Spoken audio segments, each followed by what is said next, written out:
Hindi raw nagbibiro at hindi raw nagbabanta si Vice President Sara Duterte sa pagtatalaga niya sa kanyang sarili bilang designated survivor. Karon lang ko nakakita og kanang ganing Vice President na ginapangita ang iyahang attendance sa tanan mga butang.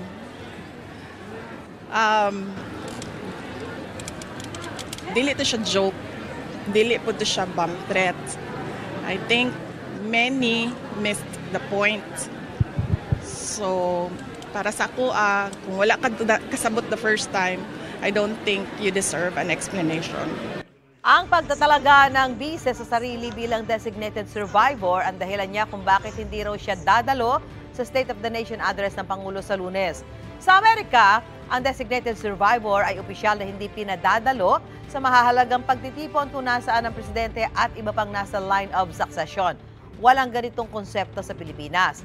Una na sinabi ng House Secretary General at ng PNP na wala silang namomonitor na banta sa SONA.